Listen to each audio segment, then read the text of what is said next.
आप देख रहे हैं आपकी आवाज 110।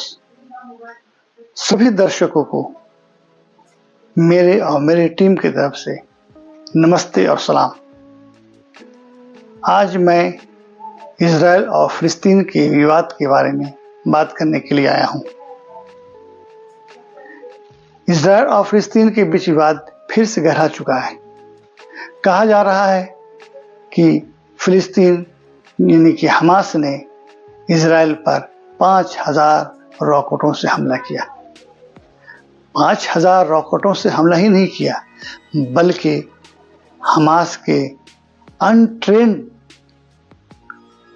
सिपाही, अनट्रेन्ड फौज इजराइल के अंदर तक घुसकर वार किया। वहां के आम नागरिकों को मारा, वहां की फौज को मारा, और मारा ही नहीं बल्कि करीब 200-250 आम नागरिक और वहां की सेना को अगवा कर अपने साथ ले गया, जिससे बंधक बना लिया है। इससे इजराइल ने on record state of war की घोषणा कर दी। लेकिन इस हमले के पीछे मुझे दो बात नजर आती है। पहली बात यह है कि इजराइल लगातार फिलिस्तीनियों पर 70 साल से जुल्म और अत्याचार करते आ रहा है। इसके पीछे कोई भी मीडिया, कोई भी बोलने को तैयार नहीं था। आप फिलिस्तीन का मानचित्र देखें। 1948 में मानचित्र फिलिस्तीन कितने हिस्से में था। उसके बाद जैसे जैसे वक्त गुजरता गया, फिलिस्तीन खत्म होते गया और उस पर इजराइल का कब्जा होता गया। इससे पूरा अरब खामोश था, बल्कि अरब इनसे पीस समझौता करने में लगा हुआ था। इससे फिलिस्तीनियों को लग रहा था कि मेरी आज़ादी का मुद्दा कहीं ख़त्म ना हो जाए। इसी बीच अमेरिका और सऊदी अरब के बीच होने वाली डिफेंस पैक्ट को लेकर एक रिपोर्ट सामने आई। इस डिफेंस पैक्ट में इस बात का जिक्र था कि अमेरिका सऊदी अरब की सुरक्षा की गारंटी लेगा। इसके बदले में सऊदी अरब फिलिस्तीन की जो मांग थी उसके पीछे हट जाएगा। यहाँ पर एक बात मैं ये कहना चाहता हूँ कि अमेरिका सऊदी अरब को जिस ईरान से डराकर फिलिस्तीन के मुद्दे से पीछे हटने को कह रहा था, आज की जंग उसी डर को खत्म कर देती है और आज ईरान और सऊदी अरब में एक अच्छे वातावरण के साथ बातचीत हो रहा है। जहां पर अमेरिका चाहता था कि मैं ईरान का डर अरबों को दिखाऊं, लेकिन ये अमेरिका और इजराइल की सबसे बड़ी भूल हो गई और आज जो एक दूसरे के विरोधी थे, इस जंग से एक दूसरे के दोस्त हो गए।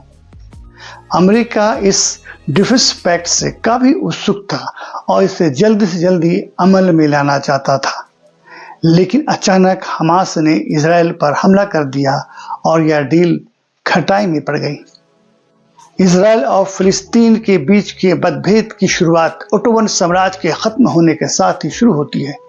यहूदियों का अपना कोई वतन नहीं था, वो सारे यूरोप में बिखरे हुए थे और इनके साथ यूरोपियों का और जर्मनियों का व्यवहार अच्छा नहीं था। इनके साथ अत्याचार और जुल्म लगातार बढ़ते जा रहा था। इन्हें कोई भी देश अपने यहाँ रखने को तैयार नहीं था। यहूदी फिलिस्तीन की जमीन को पवित्र मानते थे, इसी वजह से फिलिस्तीन में वह रहना चाहते थे। इन यहूदियों पर तरस खाकर फिलिस्तीनियों ने अपने यहाँ रखने को तैयार हो गए, जो रिफ्यूजियों के तौर पर फिलिस्तीन में बसे। 1917 में प्रथम विश्व युद्ध के दौरान फिलिस्तीन पर इंग्लैंड का कब्जा हो गया और ओटोमन साम्राज्य समाप्त हो गया। ब्रिटिश ने गुपचुप यहूदियों से समझौता कर लिया था, जिसे वेलफेयर डिक्लेरेशन कहा जाता है। इस कारण से पूरे यूरोप से यहूदी पलायन करके फिलिस्तीन आने लगे। धीरे धीरे यहूदियों का अपना प्रभुत्व मजबूत करने के बाद उन्होंने फिलिस्तीनियों को ही भगाना शुरू कर दिया। जिस कारण 1936 ईस्वी में फिलिस्तीनियों ने विद्रोह कर दिया। इसे दबाने के लिए ब्रिटिश सरकार ने यहूदी सेना की मदद ली। फिलिस्तीनियों को शांत करने के लिए ब्रिटिश की सरकार ने यहूदी माइग्रेशन पर पाबंदी लगा दी। इसके बाद सेकंड वर्ल्ड वॉर की शुरुआत हो गई। हिटलर के शासनकाल के अंतर्गत पूरे यूरोप में भयंकर स्तर पर यहूदियों का नरसंहार हुआ। करीब 42 लाख यहूदियों को मार दिया गया। कहा जाता है करीब पूरे यूरोप में 80 लाख यहूदियों का नरसंहार किया गया। सेकंड वर्ल्ड वॉर के बाद संयुक्त राष्ट्र संघ अस्तित्व में आया। यहूदियों को बसाने के लिए ब्रिटिश इसे मामले को संयुक्त राष्ट्र संघ में भेज दिया।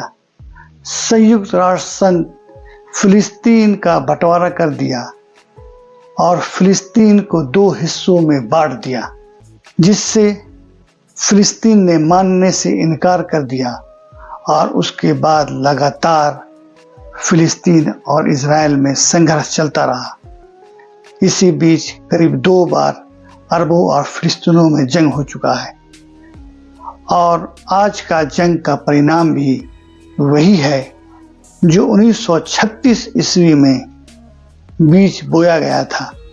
आज तक फिलिस्तीन अपनी आज़ादी के लिए संघर्ष कर रहे हैं, लड़ रहे हैं और इजराइल जो नाजायज़ तरीका से फिलिस्तीन में बसा है, उसे बसाने के लिए पूरे यूरोप के लोग उसकी मदद कर रहे हैं।